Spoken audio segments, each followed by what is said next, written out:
Hello, gamers. Well, you might think it was June 23rd, 2025, but in fact, it's May 16th, 1863. So, pause for a moment and tell me where we are.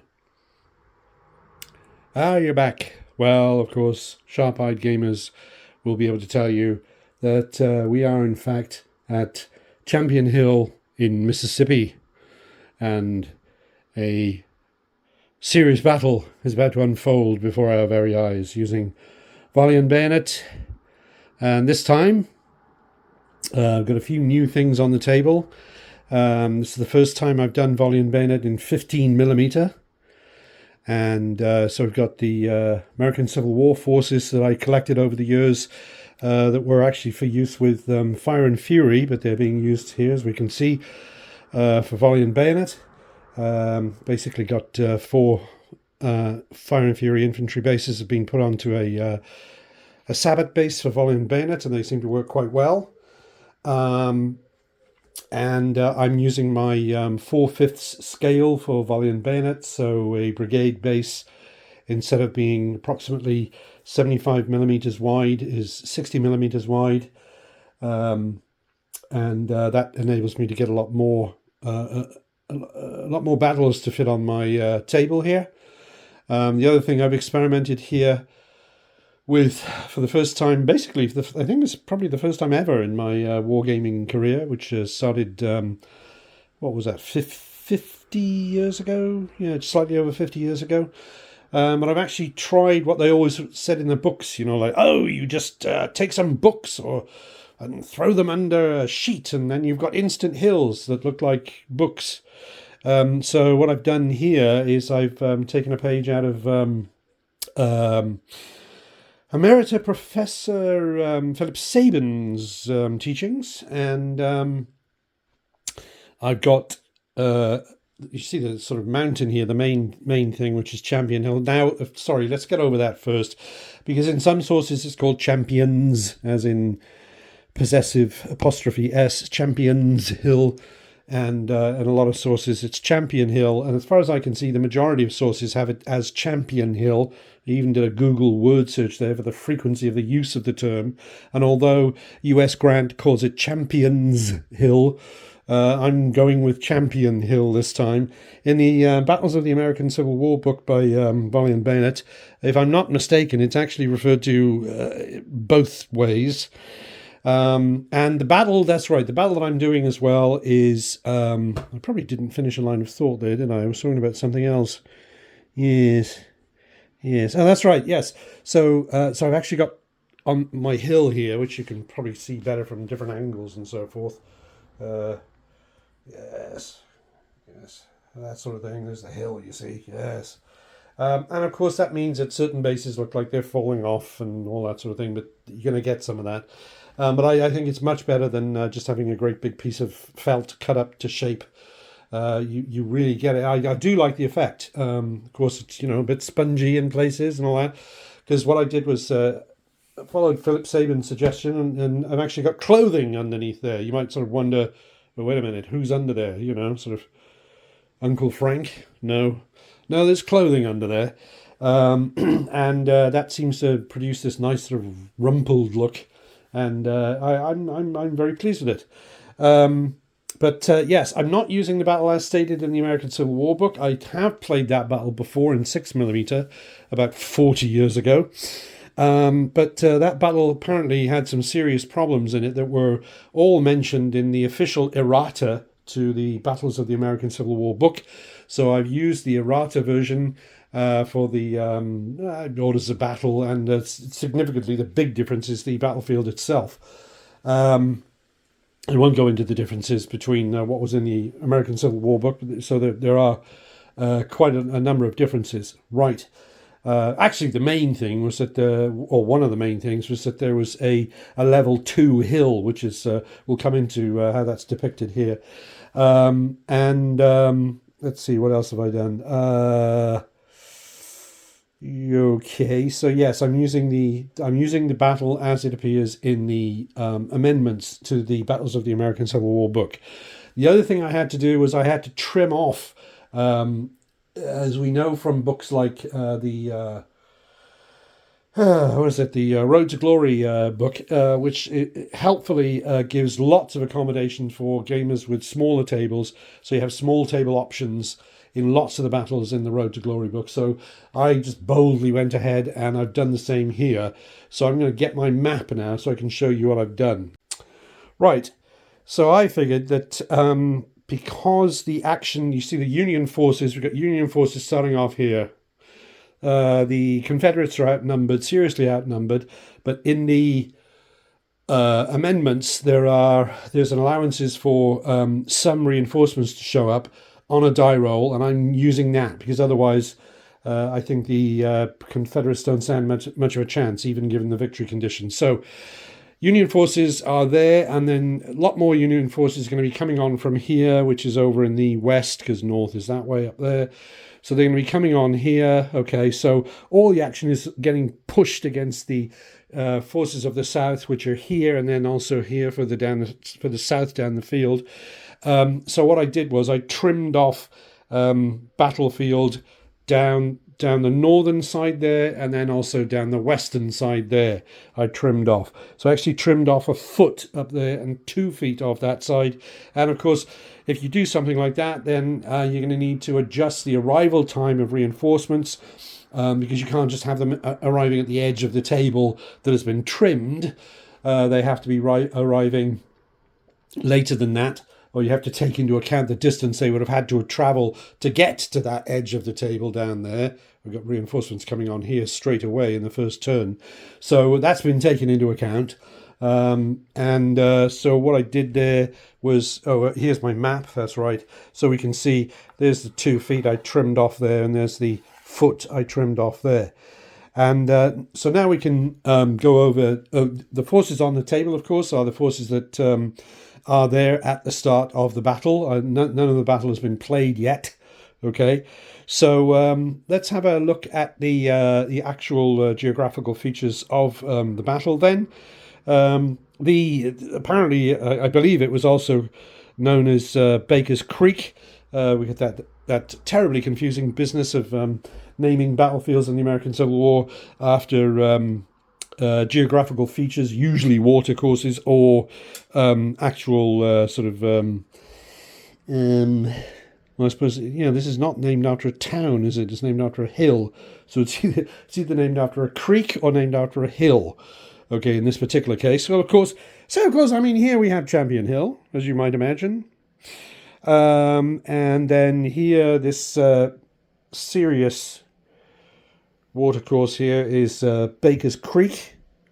All right. And then let's just follow along here on the map. So we have the Raymond Road, which is this chap running along here, the Raymond Road, or Raymond Road. Let's give it its right name. Then we have the Middle Road, which is where is Middle Road? Here's the Middle Road. Yes, sort of in the middle, really. Yes, I mean, why not? And then, of course, we have the the Clinton Road, which is this chap running along here, and that goes off to Jackson, the capital of Mississippi. And because I'm learning a lot of the geography here myself, of course. Now, and then down here for the first time in one of Jeff's battles, we have a railroad, which is the Vicksburg and Jackson Railroad, which to the west down here. Sorry, I called that the west, I think, earlier over there. That's the east. To the west down here, get that off the railway. What's going on?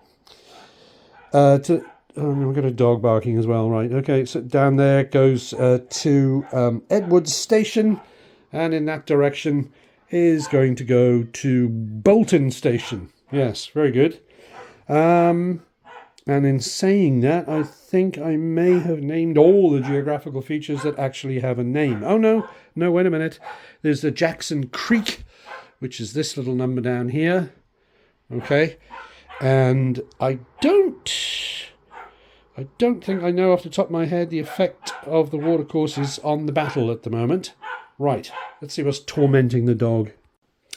Well, as it turns out, all's well. Yes, dog was just having fun making a great deal of noise, bless him.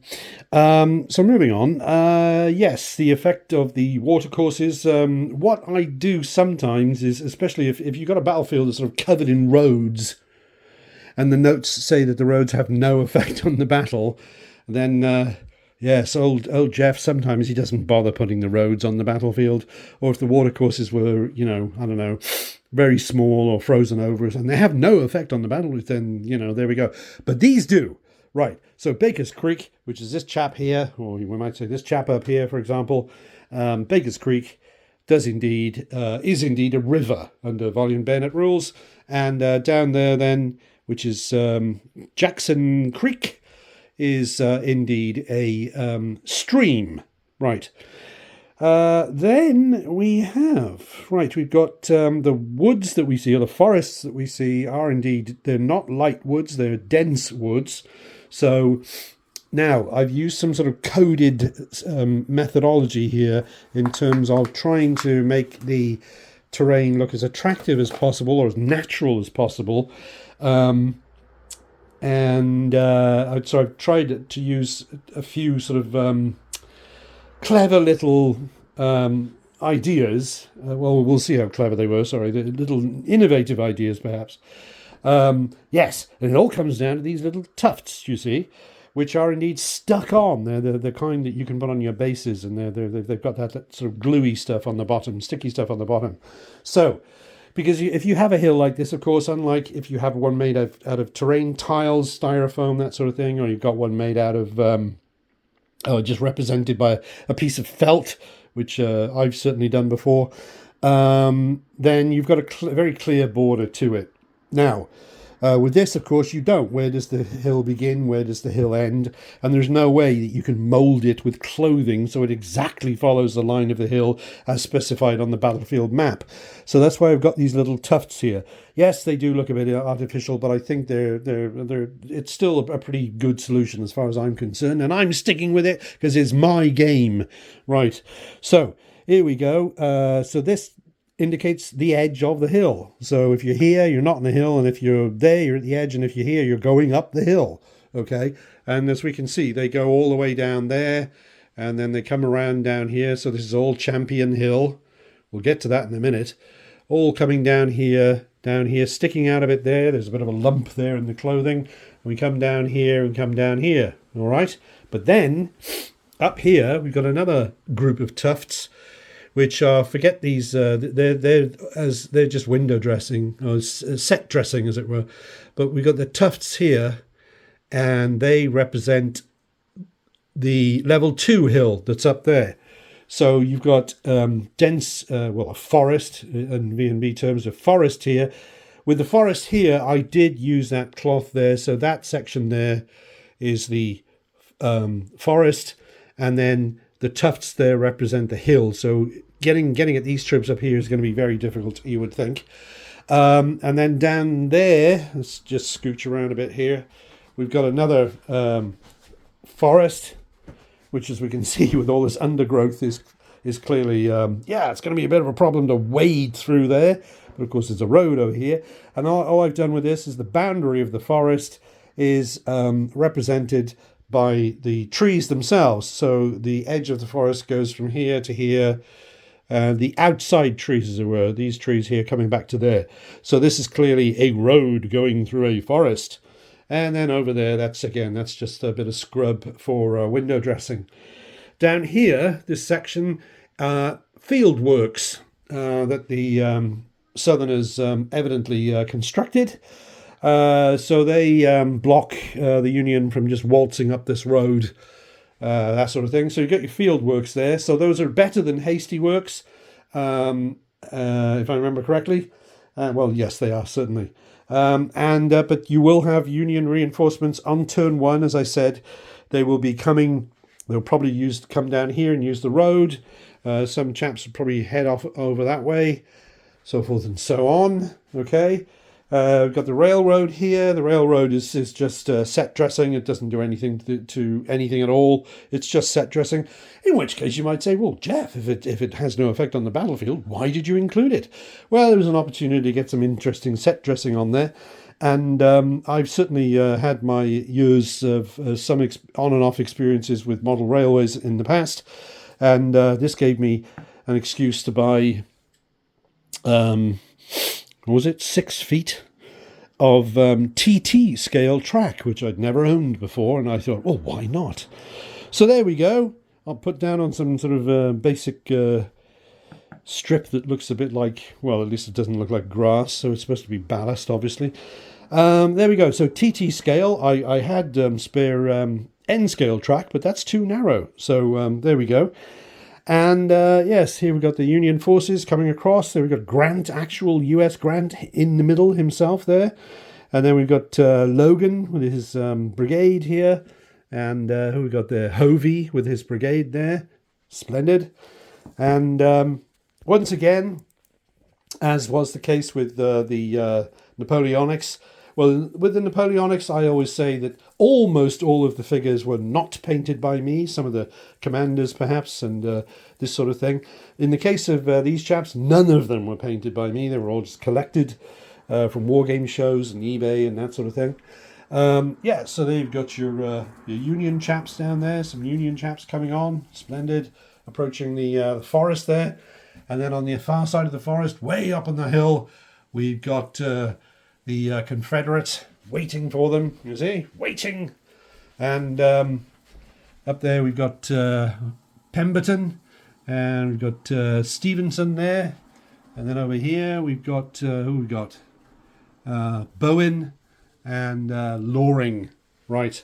And in all cases, the artillery is not stationary because I saw no point in it being stationary, because the first thing it's going to want to do is move in reaction to the Union movement. Although, actually, I might put that one as stationary to begin with, come to think of it. Let's see, what else have we got? I think all the Confederate units, all the Confederate infantry brigades are probably going to state that they want to begin stationary, which they will certainly be able to do.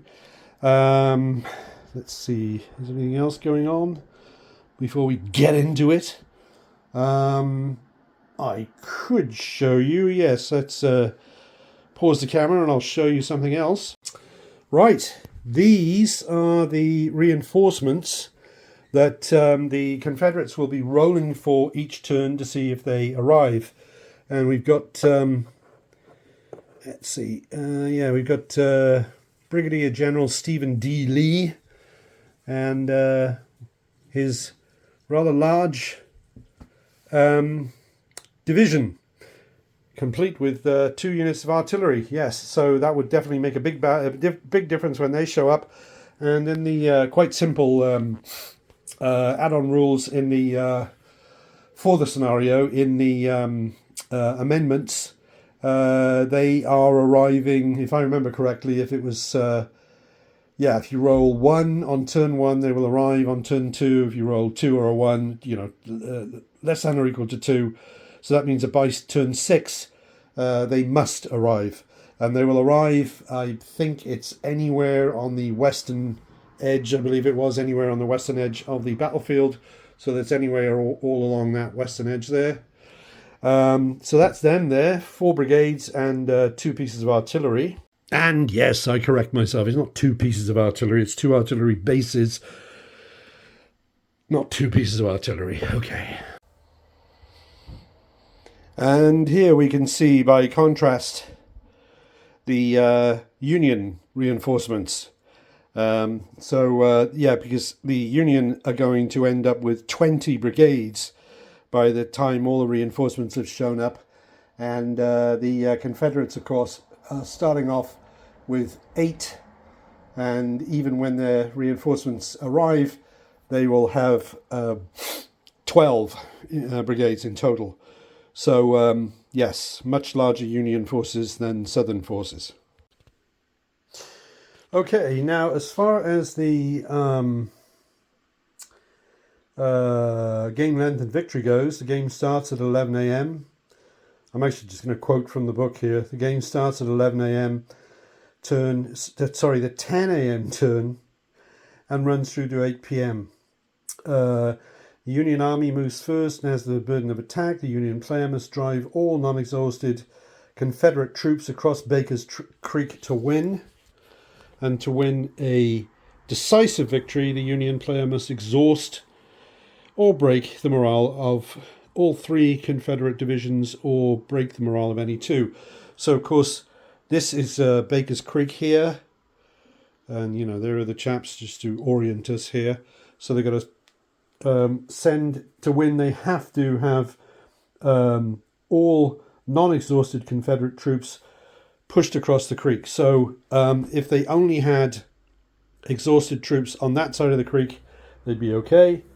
And now, of course, this is what happens, of course, when scenarios are have amendments made to them, as is the case in the errata. So we've got the possibility here, well, it was certainty by turn 6, that the extra troops will show up. And I'm sorry, I've got to make a correction already. That we got 4 extra brigades showing up. The Confederates right now have already, excuse me, have already got 9 brigades on the battlefield. So they will in fact end up with 13 brigades versus the Union's 20. So, of course, the victory conditions as written don't take into account the this extra division that's going to be showing up with its 4 brigades. Now, of course, the purist could say, well, there's no mention of that in the extended scenario format that is in the errata. So, yes, you get an extra division, but that has nothing to do with the victory conditions. So I'm going to have to think about that one, because, of course, it makes it massively easier for the South. It tilts things, of course, just favourably for the South. There's of course it does, to try and make the battle more interesting. But therefore, does that mean that the Union player has to push them across the creek as well? Because that's going to make things even more difficult for the Union player. I'll have to think about that. Because I don't want to turn it from a battle that the Confederate player is probably going to lose to one that the Union player is going to. Of course, a massive factor in this is going to be when those reinforcements show up. It's not the sort of thing I usually like. You're rolling a 6-sided die, and the result of that die roll is going to surely hugely affect the play balance of the situation. But it's I'm sure it's been play tested, so we're going to give it a go. I'm very excited to play this. I think the chaps look splendid. As I say, I take no credit for the painting of the chaps themselves, but being able to get 12, funnily enough, is a complete coincidence, because these bases have got 12 figures on them, and my Napoleonic bases have got 12 20mm scale figures on them. So that's just a coincidence there. But yes, I think they look splendid, and I do like the battlefield with a hill made of, clothing. We won't mention Uncle Frank again. And yes, now the other thing you're going to have to prepare, you brace yourself basically for, is because it's a temptation and I can't resist it. Is because I've watched the film of Gettysburg, the dramatic film, so many times, but I've also watched Ken Burns' marvellous Civil War documentary many, many times. So you will hear me doing the odd attempt at an impersonation of some of the actors impersonating the real people. So if you hear me as a Union commander saying "bully," or you hear me as a Southern commander saying "boys have been hit awful hard," then you're just gonna have to that's what's going to happen every once in a while. Oh, that's true. And the boys have been hit awful hard also comes, of course, from the splendid Sid Meier's Gettysburg, the computer game. Marvelous piece of software. Right. So you're going to get some of that, and apart from that, let's get on with the war game. Okay, so here we are. It's turn 1. It's underway. We've got, where are we? It's 10 a.m., May 16, 1863, at Champion Hill in Mississippi. And The first of the Union reinforcements have arrived. We've done Union up to the point at the end of their movement. So let's see if I use my measuring stick as a pointing device. What's going on? Well, there will be no combat, so take that on board. So we have over here we have Logan's division, which started off down in this sort of a direction. Now, tactically, the important thing, of course, is that, or one of the important things, is that Baker's Creek here, which is this, is in this battle is treated as a river, and of course a river can only be crossed by a ford or a bridge. So correct something I said earlier. I said, well, you know, walking across a railroad doesn't make any difference, but of course it is a bridge that's clearly marked on the map. So there's a bridge there. So I'm saying, you know, it's feasible enough for the men to cross the bridge. It's clearly shown as a bridge on the map in the original book. So there's a bridge there. So of course this is very important because the Confederate reinforcements, which are going to roll for rolling the die, remember, and so on turn 1 in 6 chance of them showing up, and then you keep rolling and rolling, and you roll equal to or less than the turn number, so it becomes more and more likely by turn 6 they will definitely appear. And they appear down the western edge. Remember, this end is the north down here, so that's the western edge running down here. So they can appear at any point on the western edge. So there's all this section of the table going down here. Now, of course, if they could appear up here, right, then they could immediately fall on the Union right flank here. But of course they can't do that because it's a river. So there are only 3 places at which the river can be crossed. So we can see down there, we can see here, and we can see here. What is that? That's Middle Road there, isn't it? And I think that's Raymond Road down there, that one. And here we've got the railroad bridge. Okay, so what Logan and his division have done, well, they want to work their way around to the west of what is the forest in terms of Volley and Bayonet here, which is this section here, of course. Work their way around there and then attack from this sort of a direction. But the other thing they want to do is, if at all possible, they want to stop the Rebs bringing on their reinforcements, which is a beefy division. They've got 4 brigades and they've got 2 artillery battalions. So it's in this battle, that's about as big as a division gets. And so if they come on the western edge here and they were able to cross the railroad bridge, they would be right in the Union right flank. So, of course, it would be much to the Union advantage to be able to try and seal that. Now, of course, they could instead come on at the bridges down there, in which case they can reinforce their friends and make things a very much tougher proposition. But there's not much we can do about that. But we can, well, I suppose we can edge our way down to that bridge. That bridge down there is surely too far down. We could try and put forces here to try and actually block that bridge, but I'm sure those chaps up there would have something to say about that. Anyway, at least one brigade is probably going to be posted here to defend the railroad bridge. So there you are. And if there are spare chaps around here, then they're going to edge their way around the forest to be able to have a crack at attacking these chaps in the flank. All right. In the meantime, we've got Grant here. Oh, that's right. What's his name? McPherson showed up. He appeared, and so he's just popped off over there to lend a bit of support to these chaps over here. We can see that the artillery here is still limbered up, making its way across. These chaps are all making their way across. This one here was able to go as far as to move and then unlimber.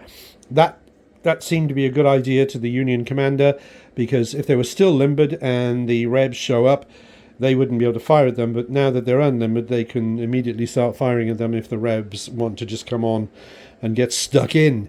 Here we've got U.S. Grant himself, and he's lending a bit of moral support to these chaps here, Hovey's division. Bit of a slimline division, Hovey's division, because it's only 2 brigades and has no artillery. so it's not a terribly potent force. And the idea is one of the things that the Union commander has to think about in this battle is, of course, you want to get stuck in as soon as possible, because the longer you can slog into the enemy, the more chance you have of winning the battle, obviously. But in this battle, it's very important to consider the reinforcements. If you go off at half cock and you just immediately just attack the enemy with what you have much less than what you're going to have by the time the reinforcements show up. But of course, if you leave it too late, then you could lose the battle again. But the idea was that these chaps here, the idea was not to send them forward piecemeal. There are only 2 of them. There are 4 brigades here, which are up on a second level hill. They're stationary, etc., etc. So they have actually just stayed in situ. They've gone stationary. Not particularly because they wanted to, but they didn't move. So what the heck? They've gone stationary. Nobody's moved around here. Okay. The Revs obviously haven't done anything because it's not their turn. Right, and moving over here, if I can do this without turning the camera upside down. Right, here we go. Here we can see the march column in effect. So we've got Osterhaus's division. He's got 2 brigades of infantry, and he's got 1 battalion of artillery, which is so far down it's sort of back that way, as it were, that we haven't even seen it yet. So it's it'll catch up eventually. I decided, I'm not entirely clear in Volley and Bayonet if the commander, if he's in road column, is supposed to have a trail of bases behind him. I noticed that skirmishers don't have any bases behind them, so I just adjudicated off the top of my head that because the commander and his retinue, as it were, there aren't that many of them. Yeah, I figured, no, he's not going to have a tail of bases, as it were. So he's there. So there's Osterhaus. And here is his presumably second brigade, yes. Still forming up, or still marching in march column along the road. Which means that they can move at a decent rate through the wood, of course. What happened was they couldn't go further than that because, of course, remember in the scenario, they actually entered the map, as it were, quite considerably back further to the east that way. So they had to march all that lot first before they even got to the edge of the table, and then that was how much they had left. And his cunning plan, what he's planning on doing, Osterhaus, is probably in the next turn, they are simply going to spend their half a turn reforming from march column to being ready to fight. And I'm just going to pause for a second. And this seems to make sense tactically because they are inside the wood, which means they can't be seen from outside the wood. So that means that they can't be charged by anyone, because of course you can't be charged by anyone who can't see you at the start of their turn. Not that the Confederates up here are likely to abandon this marvelous position and, let's charge them just because they're in march column. Well, anyway, they can't do that because they can't see them. So they know that much. They could, if they use their powers of extrasensory perception, they could instead say, well, it sounds like there's a rustling in the trees over there. We're not going to charge them, but we are going to march over there and start shooting at them. And they are in road column, so they might be a bit vulnerable, but I doubt if that's going to happen, quite frankly. All right. So that's what happened there with the arrival of Osterhaus's division. And then further south, we come down here, and we've got Smith's division, which arrived here. Now, I did a bit of fudge down here because there was, cut long story short, it was all sort of like, well, if the first one is in march column and then the second one just gets off the road slightly and crosses a bit of country and blah, blah, blah. So what I ended up with this was this. They have arrived in road column, they've stopped there and then spent half a turn reforming from road column, so they are ready to go. These chaps here, you can just about see it. There is as you can see, there's an MDF base under there, there's an MDF base under there, indicating that they are, in fact, I thought, well, I'll put them there, I'll let them get that far, but no, they're still in march column. So they have to spend half a turn reforming from march column before they can just march off into battle. The commander, A.J. Smith, did look at a few different permutations. One was actually have them go in march column down the road to that point there, and then up the road to this point about here, and as if they were just going to go down there and get involved in that lot. But these column tails are so long, didn't like the look of that. So I think what they are going to do is they are going to reform, be ready to fight, and then they're going to move just normally. But they're probably going to move off in this direction over here, rather than going down there and crossing the stream and doing all that nonsense. Go down here to get involved there. Now, of course, what they'll have to watch if they do that is they'll have to watch that the southern boys don't just decide, okay, let's do a bit of a hook here and just come up here and sort of, attack them from the rear or something. So they're going to have to keep an eye out for what's going on down there on the southern end of Champion Hill. It's a very interesting layout for a battle. I do like the fact that when you get into these historical battles, it's so unlike what so often happens when you're playing a fictional battle, just setting up a battle for a quick game, as it were, where you've got, both armies just line up on either side of the table and just go straight forward and attack one another. So here, of course, as is the case with so many of the battles in the Volley and Bayonet books, which makes it so interesting, you've got bits and bobs arriving all over the place. They're not all arriving at the same time. They're arriving from lots of different directions, and that makes it much more interesting, of course. And it's a very interesting battlefield too, because it's the American Civil War, so you've got huge areas of congestion. You've got this great big cotton picking forest here. You got this ruddy great hill in the middle. Well, there's a big old hill. And somewhere around here, of course, I think it's about sort of here-ish, was Champion's house, which I didn't mark. It wouldn't have been a feature that played an active part in the battle. But, so presumably there was some chap, or could have been a chap-ess, called Champion, who had a house around here. And therefore we've got Champion Hill, you see, or as it's sometimes called, Champion's Hill. Right.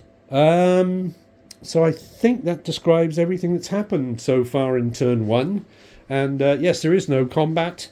Even if that unit of artillery was facing in the right direction, they can't fire at them because they can't see them because they're in a wood. And they can't fire, even if they were facing in the right direction to fire down here, they're too far away. They are, what are they? They're smoothbore, even if they're smoothbore heavy, which I think they're probably smoothbore field. Are they? No, they are smoothbore heavy, okay. So they've got a range of 1,200 yards, and these chaps here are just beyond that. So there we go. So we're off to a good start. And then, let's see, we'll press on. Well, okay, here we are. We've got to the end of the Confederate first turn. Here, it's 10 a.m. Was it May 16th, 1863? And here we are, carry on at Champion Hill. Right. What's happened? Well, of course, the big thing, first of all, was the die was rolled to see if who the heck is it? What's his name? Hang on a second. The reinforcements, the Confederate reinforcements arrived, which of course is old S.D. Lee, yes, with his 4 brigades of infantry and 2 battalions of artillery. And, they didn't arrive. So there's turn 1 out of the way for that. So, what did the Confederate forces do? Well, they decided to do a bit of realignment, so to speak, over here in, more or less the centre, or the sort of right centre of their position. These chaps here, under John S. Bowen, Brigadier General, they took themselves for a walk, because they were here in a nice cosy stationary position, but it was decided that they needed to be in a more central position so to be able to react to Union movement. So they simply moved up here as far as they could go. The artillery, which was unlimbered, limbered up and has come up and kept up with them. So they're all there and putting themselves into a more sort of central position. Then down here, there was quite a lot of movement. Basically, a brigade that was here has moved down to occupy the field works, This brigade here has faced in that direction because they can hear and see, they can hear rumblings and they can see dust clouds and all that sort of thing. They think there might be something going on in the woods, and also there's something going on over here, so they've faced themselves in this position here. So because that means these chaps here having gone down to the field works, and I'm treating the field works as if it is, as far as I know, because it talks about being behind the works or not behind the works. So I'm basically treating it as if it is a linear feature. So these chaps are behind the works, and if you were over here, you'd be in front of the works. Okay, so these chaps anyway pop themselves down there. Obviously nobody here, they all moved, so nobody here is stationary. Because I didn't want the advantage of the works to be just forfeited by leaving them unoccupied. It seemed like a better idea to occupy them and get some use out of them rather than just staying up here facing in a very dangerous direction with these troops coming in down here. Now, of course, it's going to take them a while to arrive, but, well, there we are. Okay, so these chaps have gone down there. They're now behind the works, as is also the artillery. And these chaps are faced in that direction. Then over here, I'm saying what's happening with these are the chaps, of course, of Major General C.L. Stevenson. And, yes, what have we got? Barton's brigade, and we've got Tracy's brigade. And let's give it some colour. I like to name my brigades if in conversation of the video, if I've been able to put the names on them. But anyway, go to that trouble, we might as well do it. A bit more flavour. So, what these have done is they have turned themselves, of course, they've done a free-facing change. They've remained in position. They haven't moved beyond that. So they still get to preserve their stationary status, which is this chap here, of course, this stationary indicator. The log is what I use. These are just spare ones down here. So they're anticipating, the idea is that they're keeping an eye out for their flank, as it were. We've got a bit of a tricky situation because if the Union come at them through the forest, you can only see out of the forest. These chaps aren't of course in the forest, and you can only see out of the forest if you're at the very edge of the forest. So that would mean they could move into the forest here. They could go blah blah blah blah, and then suddenly they can see the enemy. Well, of course, the thing there is because they couldn't see him at the start of their turn, they certainly can't charge them. And if you encounter an enemy all of a sudden like that, then you're supposed to pull back. I can't remember. It's either 100 or 200 yards away from them, which is presumably simulating that having seen them, they stopped. Okay, but of course, if they pulled back at all, they'd be back in the forest and they wouldn't be able to see them. So that would mean that they could never charge them, as far as I can see. So I don't know if that's actually a loophole in the rules or if I'm missing something. And if I am, please mention it in the comments. So I'm going to have to sort of figure out what to do there because, of course, as far as I'm concerned, the Union should have, or in Volley and Bayonet generally, there should be a way that you could move through a forest and then charge the enemy who are sitting just outside of the forest. Right, not sure the Union are going to want to do that, but it's an interesting point. Anyway, at least, well, I think it is. Let's see, what else have we got? So that's what they've done. That's right, that's all they've done. They didn't get their reinforcements. So as we can imagine, as far as the other, the 6 phases, I haven't played for a while, so I'm getting a bit rusty on this. Let's have a quick look on the old quick reference sheet. Yes, so the next phase would be rally, none of that. There would be morale, none of that. Combat, none of that. And exhaustion, none of that. You would be checking morale if forces were getting closer together, of course. I mean, I'm speaking very generally here. And as we've established in the previous turn, there's no... the artillery, for example, can't fire on them because they're in the forest. They can't see them. Right, and even though the weapons have longer ranges, we're still not within rifled musket range yet. Okay, so, sorry, I got my hand in front of the bloody lens. Sorry about that. Getting a bit rusty at this. So, yeah, that's turn 1, and we'll press on to turn 2. Okay, so here we are at the end of movement for the Union's second turn, so it's 11 a.m. and we've had some interesting developments, I'm happy to say. We've got some combat. The old dice lined up there, ready for the combat. Yes, splendid, splendid. So, first things first, what happened? From the start, let's see, everybody was in command, no problem there. Union reinforcements were due. Let's see if I can do this. Oh, sorry, I do apologise. In the last segment, there was quite a bit of me having my hand in front of the lens, my finger rather. I do apologise for that. Okay, yep, bit out of practice. So here we go. So these chaps here have arrived. So who is that? Blair.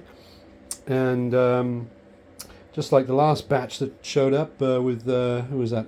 Osterhaus. No. Smith. He's managed to shake out this brigade. Is no longer in march column, but these two are still in march column. They've come, as we can see, off-road to an extent up to there. Same thing here, still in march column. That's why I've got them on those MDF sabot bases to indicate that, because the march column actually trails, of course, off the edge of the battlefield. Remember, this is because I trimmed the battlefield and I'm taking into account all the distance they would have had to have travelled before they got to this point. Anyway, there's Frank Blair, Major General, commanding them. And then old Smith and his division, which was basically here last turn, an hour ago as it were. Well, the one brigade was already reformed from march column. They just moved straight ahead. And then the other chaps, they moved ahead in march column and then formed up there. So everybody is formed up. And the logic over here is that because of their position, the enemy would be able to move up to they can't be charged because everybody's too far away to be able to charge them, cross the stream and still get at them. So they're quite safe there for at least an hour, as it were. These chaps over here, they could try to pull off some desperate maneuver when they come down here, cross the bridge, which takes them half the turn, unless they become disordered. Then they'd sort of be able to sort of get to about here if they were not disordered. And, well, they're not, it's not too much of a threat yet. Okay, so, probably famous last words. Anyway, then what else happened? Osterhaus here. They were moving up here, of course, in march column. So they shook themselves out. They're formed up. They've formed up as well, and they've formed up as well. Then now they haven't, of course, unlimbered because they can't unlimber in a forest, which is where they are. And so what they've done is they've edged forward towards the enemy, going very close to the edge of the wood, not actually at the edge of the wood. So they're getting ready to come out. And I think the Union commander has an idea with this rifled field guns here to be able to pop them out, and then they will finally be able to unlimber and start firing on the enemy. These are down here getting ready to move forward to be able to either fire or to charge the enemy. Probably not a good idea to charge them frontally across the field works, but we'll see what happens. But then the decisive thing that happened was that old who is it, Hovey, with his small brigade of just two small division of just two brigades. But yes, you see, spurred on by Grant himself, have decided to go forward and put themselves into a situation where this Confederate brigade can't charge them because... why can't they charge them? I can't remember. They can't fire on them. That's right, they can't fire on them. They could charge them. Yes, I'm sure I've thought this through, or rather the Union commander. But anyway, so they could... Is there any reason they can't charge them? They can see them, and they can certainly reach them, so they could charge them. Yes, they could. Okay. But they've come down here because both these brigades are able to fire on them. They are firing on them in the flank, but that doesn't make any difference because they don't have to take a morale test because they are not within the close... Oh, there I go with my fingers again. boy, they're not within the close range. It's because I'm holding the stick, isn't it? Yeah. They're not within the close range of the enemy's guns, or weapons, yes. Right. Because rifled muskets, they can, unlike the Napoleonic period, now these chaps are firing 400 yards, so they can fire at them from there, which is twice the distance of the Napoleonic range of the smoothbore musket, as you can imagine. So yes, they'll receive fire, okay? And that is the only combat that's going on. Carry on with the movement. We also had down here significant movement. Let's see, these chaps remained stationary, as did they. Okay, they're just they're ready for what's his name, Lee. Not General Lee, of course. Well, not you know, the big guy. I suppose he would probably be a Lieutenant General, Robert E. Lee, guessing. But anyway, not him, but the other Lee. Who's got his powerful division, 4 brigades, 2 units of artillery, and they can show up. And of course, what they could do is they could show up and just shake those boys out along the side of Baker's Creek here, and they could start firing. Except only the artillery would be able to hit them because they've wisely kept themselves back. They still block any attempt for the enemy to just come over here and move because they would fall into the zone of control of that unit out here. So they would then have to engage them in combat. So there we go, and these boys are stationary. So that means, let's see, with in the Napoleonic period, that would mean that they would have 4 dice, bloody fingers again, 4 dice for firing, but they now have 5 dice for firing. Okay, so that's pretty potent. Okay, then we have these chaps here, the other 2 brigades of... Oh, that's right, and also there was the artillery unit of Logan, which was able to move forward into this position, but has not had time yet to go stationary. Right, so if anyone comes over here, they've got a fair amount to deal with. Okay, now, the other 2 brigades of Logan's division have decided to edge forward in the wood. They're not, we can see here the contour line using my little markers. That's the contour line of the second hill there. They didn't go that far because that would have started causing problems, and the chaps would have become tuckered out, plumb tuckered out.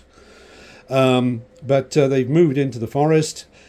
There was an idea before then that they were going to go down here, but unlike what happened on the day, which I believe was that Logan did, I think because a private had figured out a way and told the general, they went down here around the heavily wooded area, around the forest.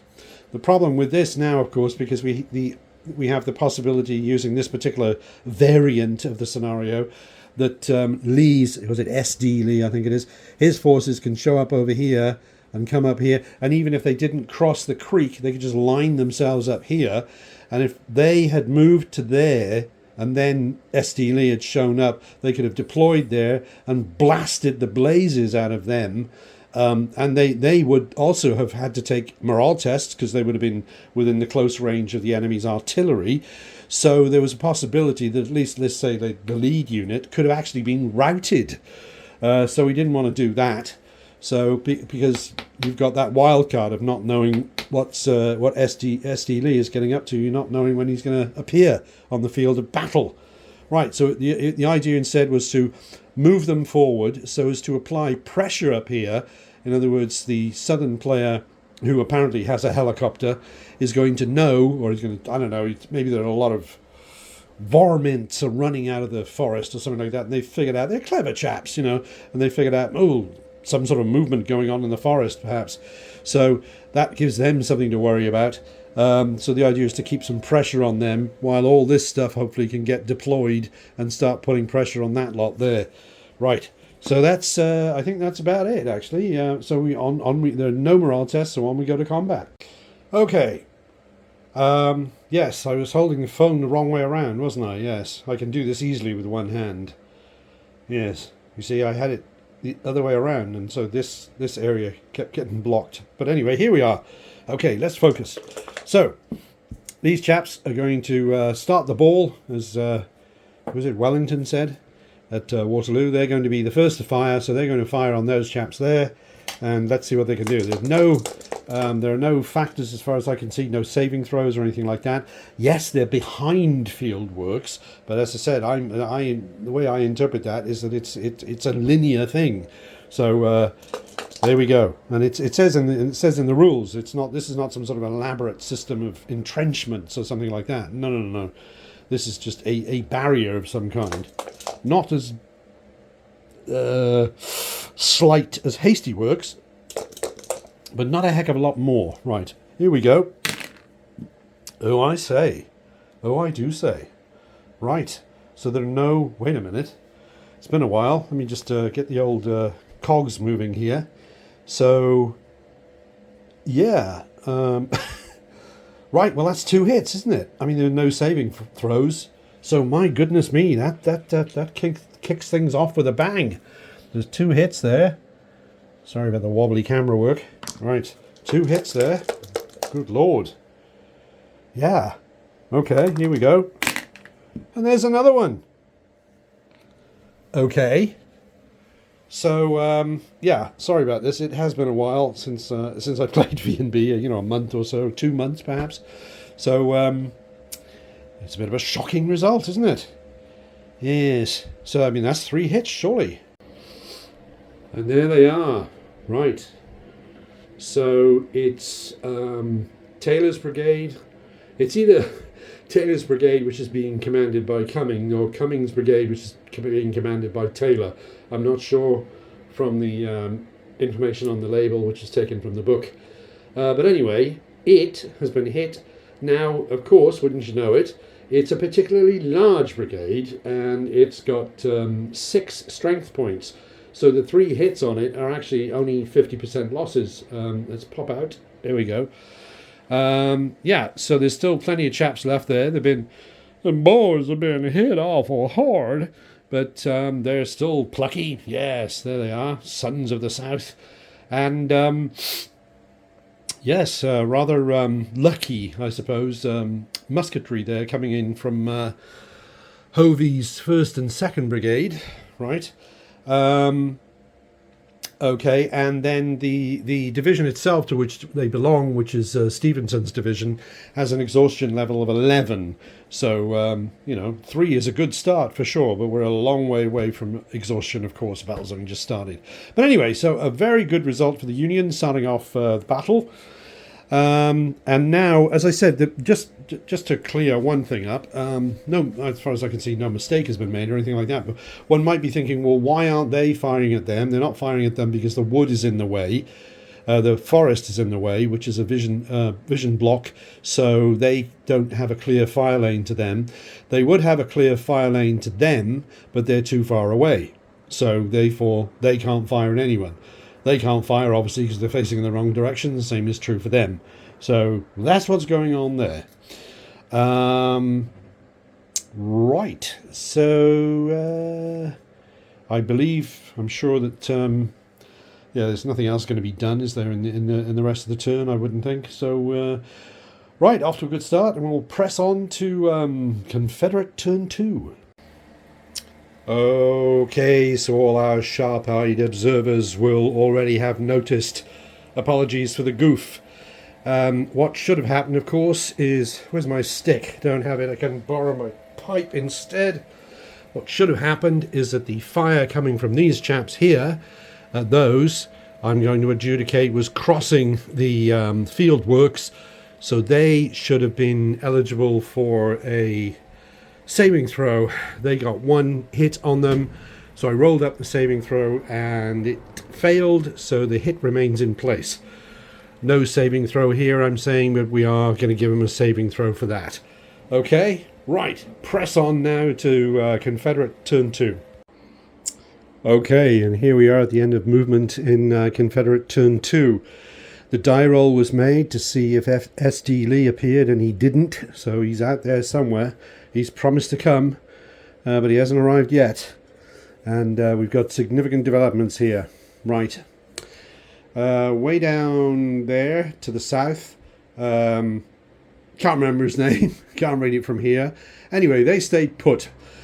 The key thing the Southern commander decided there was that they need to be there ready to block approaches to that crossing down there, because what we want is for that crossing to be open and that crossing to be open across Baker's Creek, which is like a river, so that when Esty Lee arrives, he could arrive and come on there, cross there. He could cross here, because he's probably going to be blocked here by these chaps. So that means it keeps the Union commander guessing. So we don't want anyone like those chaps over there. We don't want them running quickly down here in march column and grabbing that crossing there, which could happen if that brigade there, sorry, that division there, had been taken and just moved wholesale up here to get involved in the fighting to the north, or to hold the centre. Now that is tying up a lot of troops down there doing that. That's part of the problem, but you know, obviously you have to make balanced decisions. Okay, the division in the centre, whose name I can't remember, they decided to do a facing change and go stationary, except for the artillery, which pushed forward and has now got the Union forces down here within range. Okay, they are, of course, themselves, as are the infantry there, they are now in range of the enemy's rifled artillery down there. Let me try and do that so the focus is better. Rifled artillery.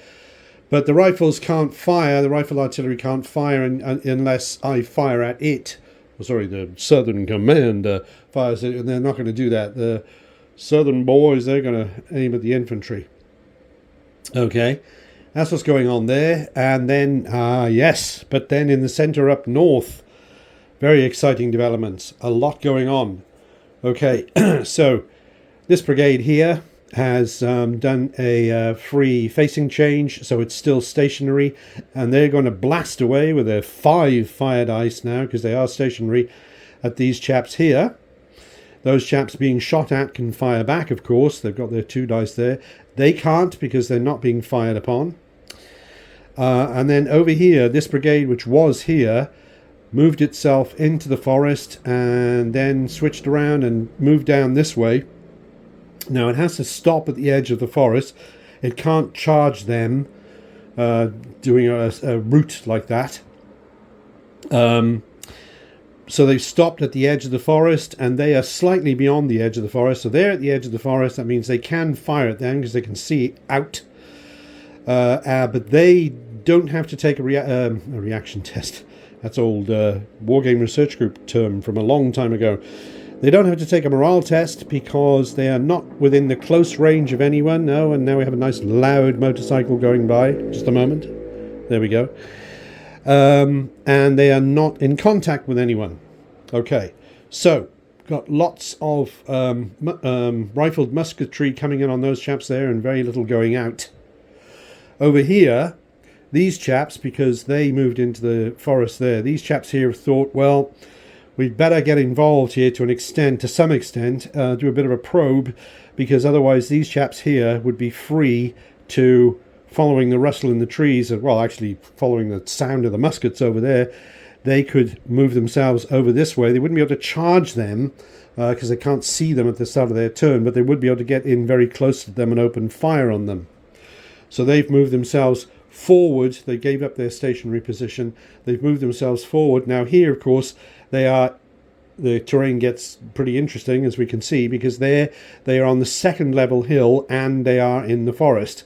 So they are definitely downhill from them, and if they go at them, if they were to charge them, for example, which they couldn't do because they can't see them yet, but as they edged forward, they get to a point where they'd have to stop, and then on the next turn they could charge them if they felt particularly plucky. And the same thing going on here, except they are not uphill from them. So, but they have moved into the forest to get involved in the fight. Right, so that's what's going on. So I think we're going to go on to some combat. So as far as combat goes, let's start with something fairly simple for Jeff. So we're going to have these chaps firing at the old... who do we want to fire at? They've got lower morale, so let's pick on them. Right. So Smith's 2nd Brigade... right, there we go. And no saving throws, no reason to have a saving throw. So it's not close range, so we're hitting on 6s. Let's see what we get. Nothing there for the south. Okay, next combat.